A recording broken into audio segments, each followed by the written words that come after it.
gucana inyuma cyangwa se gucibwa inyuma ni ibintu bisa nkaho biri kugenda biba umuco by'umwihariko muri sosiyete nyarwanda, ariko rimwe na rimwe ugasanga biterwa n'impamvu nyinshi kandi zigiye zitandukanye, usanga buri muntu umwe yavuga impamvu ye, undi avuga impamvu ye n'undi ye, ariko tugiye kurebera hamwe impamvu icumi zishobora kuba ziri gutera abantu benshi guca inyuma abaparteneri babo cyangwa se abo bashakanye, kuko birakabije. Uyu munsi urashakana n'umuntu nyuma y'ukwezi, wenda urugero nko mu bakobwa bambariye umugeni, ejo ukabona umugabo atangiye gutextinga bamaze ukwezi muri mariage, ugasanga ari kubwira ati ujye twahurira n'aha, let's hook up, ibintu nk'ibyo. Rero reka tuganire ku bintu icumi bishobora kuba biri kubitera. Maybe ushobora gusanga muri izo mpamvu icumi ziri mu z'umugabo wawe cyangwa se umugore wakubwira zituma nyine agenda cyangwa se aguca inyuma. Ubundi gucana inyuma nicyo cyaha kibi kibaho muri mariage.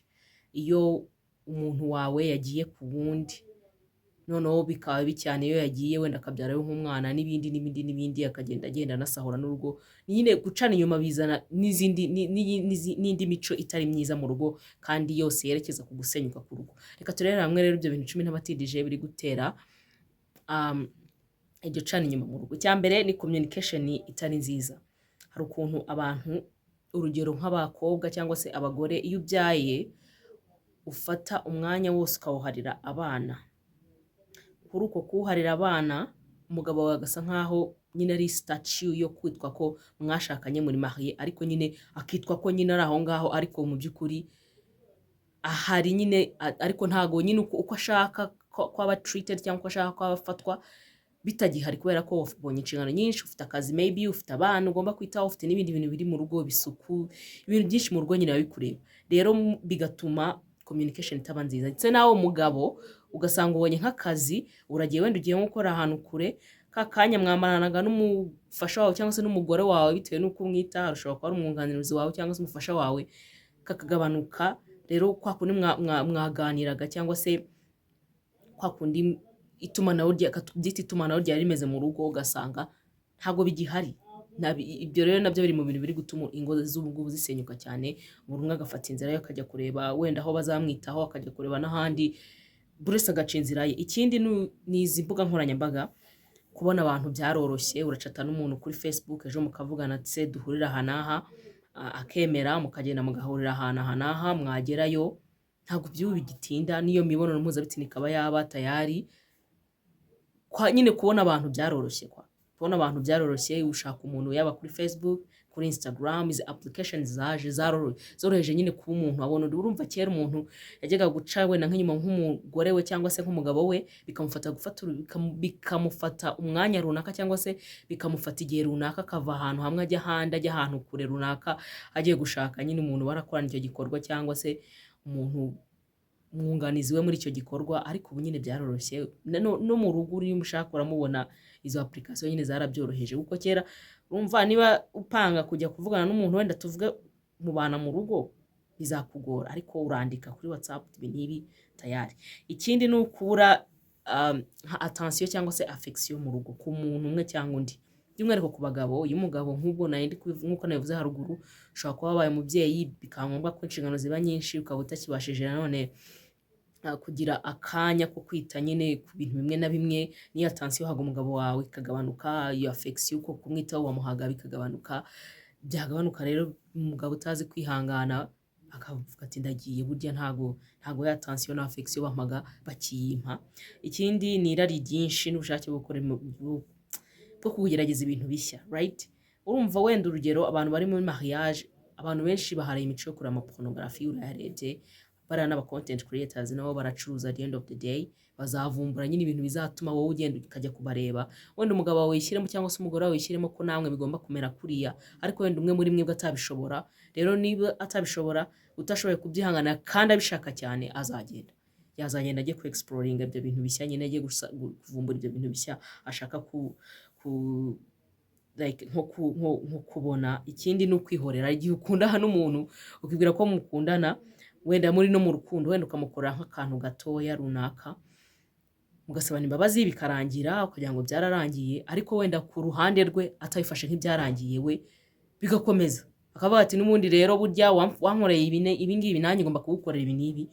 akakwihoreraho nyine muri ubwo buryo akagenda akajya gusambana. Hari n'ababikorera ubugome akaba yanakuzanira indwara kandi yarabishakaga, ari ibintu yari tenacious, akaba ari kumbyita nyine ari ibintu yashakaga yabigambiriye. Ikindi ni ukubura loyalty cyangwa se discipline. Abantu ntabwo bakibaha relationship. Urumva abantu muhurizwa na relationship ariko buri muntu wese afite intego ze. Kera wenda wasangaga mufite intego zo kuba mwashaka kubaka urugo, mukagira umuryango, mugatera imbere, ariko ubu muhura umwe afite intego ze, ashaka kuba afite intego zo kukwangiza, ashaka kukudemolishinga kugira ngo ube down, ashaka kuba afite intego runaka ziri toxic zitari nziza. Rero bigatuma kutubahana izo relationship ku ruhande rumwe bituma nyine umuntu ajya kuguca inyuma. Hari abantu batubaha nyine abantu bari kumwe, hari abantu baba badashaka kubaha, hari abantu badashaka kumenya, baba badashaka kuba nyine nk'abantu bitaye ku iyo relationship lahari ko isa nkaho ari bogamiye ku ruhande rumwe. Rero ibyo nabyo bituma umuntu nyine aguca inyuma.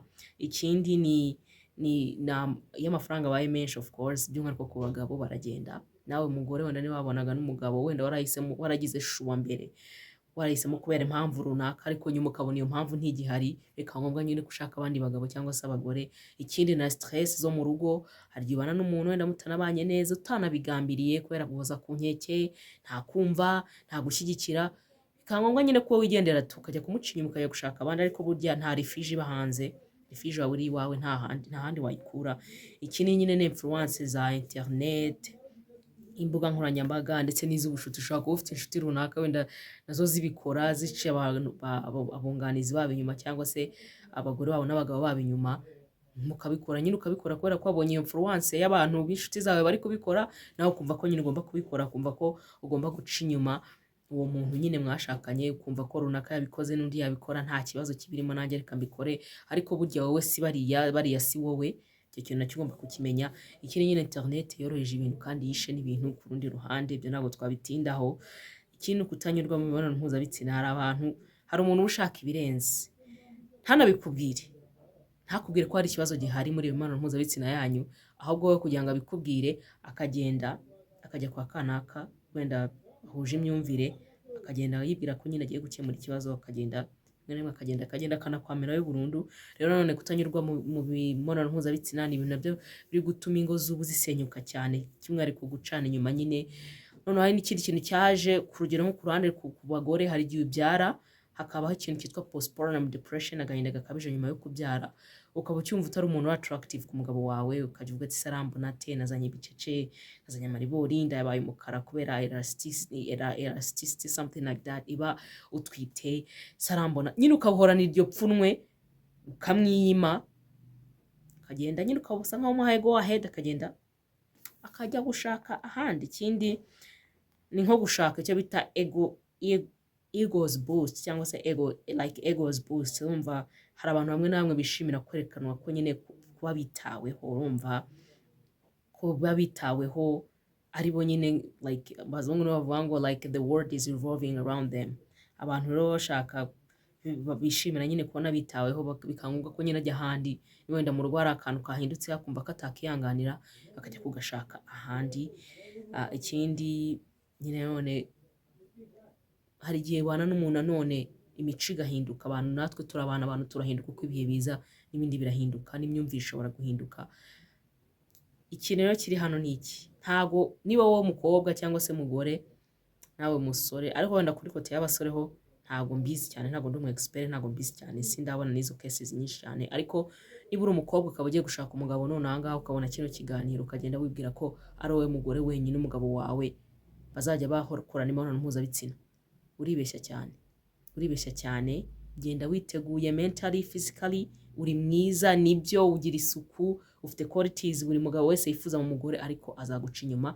Nubwo uri mwiza azajya akora kakandi kabi, kakandi tureba twese twavuga ati dore kari agakobwa. Nubwo uri mwiza, niba uri n'umunyesuku azajya akora wa mugore w'umunyamwanda. Niba ufite n'akazi ajya akora wa mukobwa udafite akazi. Niba uri na mwiza azajya gushaka wa wundi uri mubi. Niba uri na mubi azajya gushaka wa wundi mwiza. Rero ibintu byo gucana inyuma no gucibwa inyuma ni ibintu bidafite formule. Nawe mugabo niba wumva uri umugabo w'ibituza, uri umugore wawe niba yashatse kugenda azajya gushakana ka gasore ka nyama yarwo, barongorane birangire. Gucana inyuma iyo mibonano mpuzabitsina nyine ibeho. nawe ugomba kugenda ufite iyo mindset uvuga ko niba ubikora nyine gutyo, niba uca inyuma umugore wawe cyangwa niba wumva ko utazamugira umugore umwe, nawe ntuzaba umugabo umwe, ugomba kubimenya. Nawe azagenda exploring, ariko at the end of the day nta refuge irimo, guca inyuma umuntu mubana nta refuge irimo. Ahubwo ku bwanjye mu perception, mwaganira niba hari ikintu kitagenda neza, kugenda ukambwira ariko niba bisubikora neza, mba mbona nta bintu bya danje birimo, mba numva nta bya danje birimo, mba numva n'ibintu bisanzwe. Mubwira uko wiyumva, nawe akubwira uko yiyumva, birangire. Ibintu byo kwirirwa ugenda noneho abagabo baca inyuma abagore babo, usanga agenda abwira inshoreke ye ukuntu umugore we ari mubi, ukuntu umugore we akora ibi, ukuntu umugore we adakora ibi, ukuntu umugore ibi n'ibi. Rero tubigabanye, ntabwo ari imico myiza.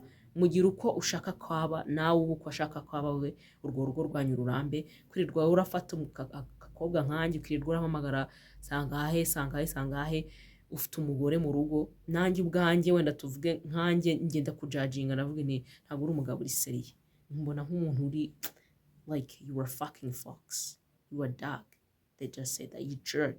Niko mbibona nyine as me. And abagore n'abakobwa twiga ibyo bita woman support women. Umugore afasha umugore. Niba kujeho uzi ute niba ejo atazajya ku wundi? Ese uzi ute niba icyo kibazo kiri mu rugo atari bugifite, ahubwo akaba ari kugihunga ashaka gushyira blame ku wundi? Nitubimenya, nitubyiga, kandi ukumva ko ikiri kugirirwa kuri mugenzi wawe w'umugore nawe ejo kizagukorerwa niba ufite gahunda yo gushaka, icyo gihe tuzagerageza iyi women circle izaba nziza. Rero ni ibintu bitazahagarara, gucibwa inyuma ni ibintu bitazahagarara, cyangwa gucana inyuma ni ibintu bitazahagarara. Ariko tugerageze, muri iyi minsi biri too much, ahantu hose biri too much. Ariko by'umwihariko abagabo banza bafite uburwayi bwo mu mutwe bwitwa hypersexuality. Birakabije cyane, birakabije ku rwego ntabasha gusobanura.